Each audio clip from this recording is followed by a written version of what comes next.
BTS, that's huge. Yes. What's that been like? 'Cause I know K-pop fans are hardcore. They're just like, they're I feel like they get it, and I also feel like they're how fans just how we were when we were before we got too cool. Like I know Kayla is here in LA, and I just left the restaurant. And I saw saw Big Sean or out. You know what I mean? And that's LA. You know what I mean? It's like you see famous people of all levels. Like you can just see somebody ridiculously famous in West Hollywood, Beverly Hills, and it's like nothing but. They kind of Franklin at the restaurant that I was having lunch for my birthday. Mm-hmm. Franklin was there, and I was like, I'm gonna be blessed this whole year. You saw who? Kirk Franklin. Oh, Kirk Franklin. Yeah, you can. Franklin, Megan Good's husband. Mm-hmm. Yeah. You can just be jaded by being in LA, like because you see famous people all the time. It's like really nothing, but like the BTS Army and the K-pop fans in general, they remind me of what it's like to just really like, because I feel like everybody was bigger fans before social media. I feel like social media kind of humanized a lot of people, and like TMZ and different things like that. It kind of humanizes them a bit, so it kind of brings it down and it brings down the level of like excitement you might have. But if there was social media in 2001, I definitely would have been a Rockefeller, Jay-Z stan. I probably would have been on the internet all day. I was one of them people. I was a big ass NSYNC fan. I was crazy. You said NSYNC? Yeah. Yeah, it's really dope. And the thing about them in particular is like they really take their fans on a journey with them. So there's like a lot of callbacks, a lot of references to earlier albums, like. It's like a continuing story that's unfolding. They're involved every step of the way. And like it's been amazing to like actually talk to and connect and interact with the people who are directly affected and directly support the music, because it's always been like kind of like third person, because it's like the fans before of something that I might have produced, they love the song, but they love the artist. It's never about anything past that. And with the BTS fans, BTS Army, K-pop fans, they're very involved in the credits. They know who the stylists are. They know who the set design team is. They know who the president is of the U.S. distributor. Like, they are involved, and it's dope. It's dope to see. Dope to see that kind of excitement. It reminds me of when I was in Tokyo and I saw there was still a Tower Records. That tripped me out. Like, wow, people still going to town. It was busy. It was booming in there. Like, people was in there like buying CDs, and I'm just like, this is dope that it's still. Now I'm like, where would I even play a CD? Right. I mean, that's the thing. Like, like the CDs. I have some over here. They're like full on experiences. The box is like this big. You open it. I mean, there's posters. There's little photo cards, there's stickers. It's just more, like they give you so much more. So I remember going through and reading the lyrics, and then I would have like put the little posters in my locker. I already know. I actually had a big Ludacris. We talking about people we were like hella stuck on as teenagers. I love me some Luda. Really? I didn't know that. Yes, I had Why Luda? I don't know why. There's something about him. I don't know if it's the herringbone chain or what. So no, I know exactly what you're saying on that. But shout out to the K-pop fans. Man, I was hella happy when they were going hard for like Black Lives Matter, and they were going hard for, like, against Trump. Like when they bought all the tickets to the. It's all gas with K-pop fans. And you'd be surprised. There's so many young Black ladies that are K-pop fans, and so that was. We know a few. Yeah, you know a few. I got some close friends. Shout out to Christina. Yes, hey girl. Me and her went on a drive from San Diego to here. And she was like, "Oh, just go through my phone. You could play some music." And it was only listened to K-pop. Man, shouts out to Black Army, Black female Army in particular too, man. really like embraced me and supported me on Twitter once the album came out. Like, cause they heard the song, cause the song is real R&B, you know. So when they heard it, they was like, you know, some of the tweets I would get, they was like, they would see it was me that produced it. And they'd be like, I knew a nigga was involved. Like, I knew it when I was I could hear the rhythm and the blues. Not just the rhythm. They would say that, and so they've been great. But just that whole fan club as a whole, like you just said, they matched BTS's donation of $1 million to Black Lives Matter in 24 hours though. Like, wow, amazing. Like they were waiting for BTS to release a statement, and you know they did. The label released a statement, and I mean they went right in. There was a hashtag that was I forget what it was. I think it was match the million or match a million or something like that. And they just went. I mean they went so hard with it that there was actually like somebody big in the industry, a big manager, like really big manager. He texted me and he was like, "Hey, you know, I know you work with BTS. What is this?" And I explained it to him, and he was like, "Okay, we're about to make a donation." And they made a 5-figure donation too. So it was like their reach and their organizational skills are just unmatched. Like, and I'm glad they're on my side. You know? Yeah, because you don't want to see them. You don't want to see them mad. You don't want to see them pissed off. They go hard. They go extra hard. I'm gonna post this too for all my BTS Army friends, so they can watch this and have some fun with it. Shout out to the Army. We love y'all. I gotta show you. This is how you. Is there like a hand like this? That's how you. Yes, I know this. Little This finger. is the heart. Yeah, that's I'm Asian. I know. That's how you get a lot of. I've done this a few times in the picture. You see my little S. S for sleep. You gotta make a screenshot of this. Everybody smile.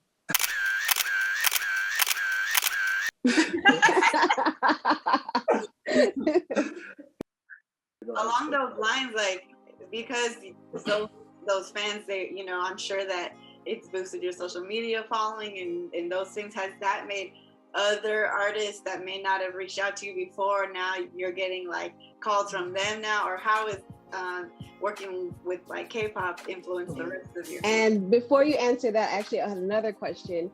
Working with no, it's kind of all together. Before working with BTS, did you listen to any other K-pop artists before that? Yeah. I had actually been listening to BTS a bit. There was 2 songs I heard when I was in Korea. So to answer your first question, yes, I worked with a group called CN Blue and another group named SF9. They're really talented groups. And this was 2016, I believe. I worked with them. And so I was in Korea, and the A&R for the label, we ended up becoming friends, and she just had a great ear. So I remember asking her in 2016, like, you know, who is, I know who the big groups are, but who are the kids listening to, like, and not just like, you know, super like not just like super like formula based artists, but who are the ones who are setting the trends, who are the kids listening to them. She made me a playlist of a couple different groups, but the BTS songs are actually the songs that stood out to me the most. There was a song called Let Me Know, and then there was another song they put out, I think maybe a year later, called Fake Love. And like I still listen to both of those songs to this day. Nice. And to tie it all in together, that same A&R left that label, and she went and started working at Big Hit, and then, which is BTS's label. And then she reached out to me. I was putting out a lot of content, like maybe 2 summers ago, like a lot of different things. And she saw it, and so she hit me up and was like, "Hey, like, you know, do you remember me?" And I'm like, "Yeah, of course I remember you." And she was like, "You know, I work for Big Hit now." She's like, "Would you be interested on working on some stuff with BTS?" And so she let me know what they needed, and boom, rest is history. And so we made that. Happen. And what was your question, Kayla? Oh, sorry, I was going to tie it all back in. And mine was about like your following has grown because of working with K-pop. So how has that influenced your other music, or do you have different type of artists reaching out to you now, trying to get So you know, like this music business, and this is part of why I also took that little break. Is just I don't know how candid I can do it. It is fake as fuck. It's hella real. Hella Okay. You said hella fake. It's hella real. But yes, I got you. Fake as fuck. Anytime that you got something moving, it's just like, oh my bro, I knew you was gonna do it. Like let's cook, let's do this.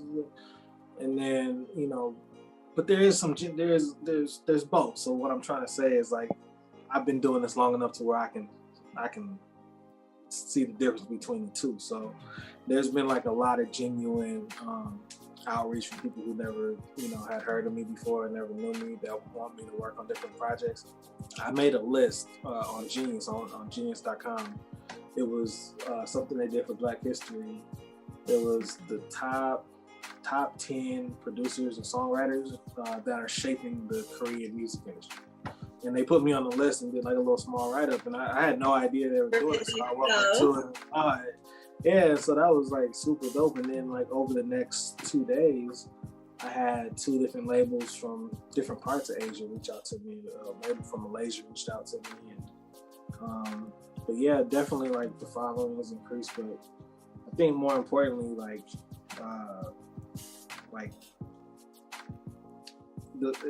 because you're following, you notice when you do something that is mass media gets a hold of or whatever, like you'll see your following go up and down. I stopped paying attention to that as much as I pay attention to like who sticks around, because I have like a real good memory, and so like I noticed, because the 1-year anniversary of the BTS album was last week, right?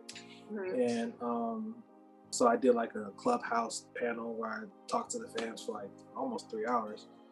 And I noticed like when I was looking at the old tweets from 1 year ago, reposting them, so many names that became familiar to me over the course of this past year during this pandemic, because I mean I have shit to do anyway. I'm stuck in the house. You know what I'm saying? So I was on Twitter, talking to them every day. I was doing like giveaways. I'm giving away like albums. I was giving away like some money for deals. Like I bought like some of the aspiring producers like gifted headphones for them.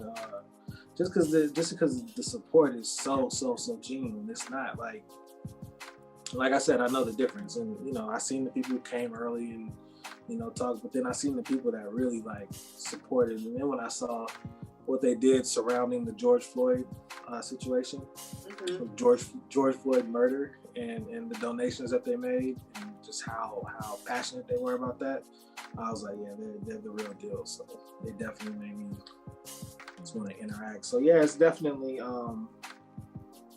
I would say the biggest change wouldn't necessarily be the production, because like what I've done is like the music I give them is music that I would do for Drake or for Chris Brown or whoever. Like I'm not really changing my style. I'm trying to like give them the shit that's cracking for us, right. Because I want them to be as big over here amongst our culture as they are, in other parts of the world. So I want to give them the hottest shit that I can give them, Right. So in doing that,